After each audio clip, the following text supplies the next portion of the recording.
obeerawo nga bw'olabye oyo mwami atunyonyodde nti security egenda kubeera tight era abatuuze mwenna bannayuganda tubakoowoola abawano abali mu diaspora abali erudda wa yonna mujje eno show etugata fena wamu mujje tunyumirwe mu celebrating n'omwana wamwe gwe mukuzizza mu industry. Mpozi sagala kubagamba kirala olunaku lwa mukaaga mwena mukimanyi wuhu yaha woyo bwekiri yaman abayimbi bangi abagenda okujja era buli kimu kigenda kubeera nga kikwatibwamu fefe nyini olaba kino bageto youtube bakyekoledde bambuuza ba sponsor bambuuza baani waliwo Sherry Coco Homes LLC aba safe border tulabamu abantu Firebase gang so kitegeeza kintu kyaffe bageto youth fena twechaddemu sanyuka sagala kujerabira era nga mwana kyakabi nyonyonyo mwana mutulaze love yamanyi nyo naye nga naffe kye tulina okukola kati bwe tulina obasasulira wali bwe mugenda okumalirayo ezammwe bannayuganda mugule tickets mujje bangi nyonyonyo buli munnayuganda ali eyo agambe munne buli munnamawulire ali wano atambuze amawulire obudde tulina butono nnyo okugusa kinene ekintu naye ng'olunaku lwa mukaaga naki kulabisa ebibuuzo yesebo nsaba ku bibuuzo amanya abampita abe okuba Case Media yesebo tukumanyi nga ghetto boy yesebo nga tulaba nga security yonna eriwo sure omuntu teyeralikirira akasimu ke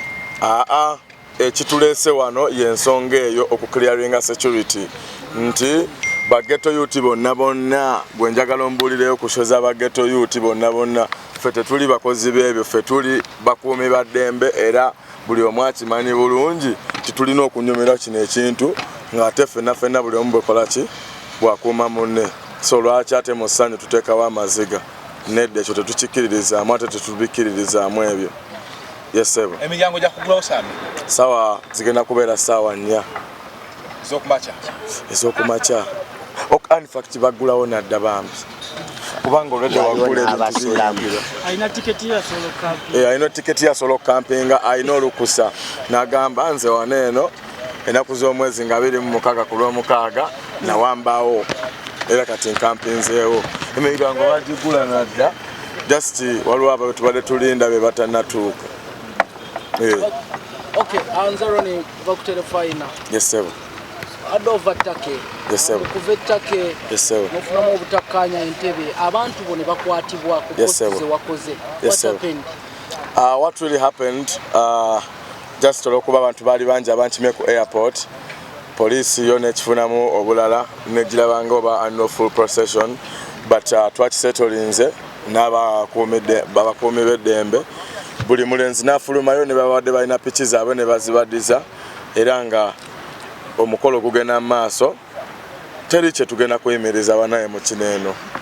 ffe tulina genda bugenzi maaso yesebo still kumbere yotangazizzamu yesebo balabye nga abantu abadde bazo kukikozesa babudde ekivuga bakitalabisa ate engeri music yali mukati n'obufuzi yesebo badde batiddemu ko ne balowooza nti bwekivuga kinabayo badde kibeeko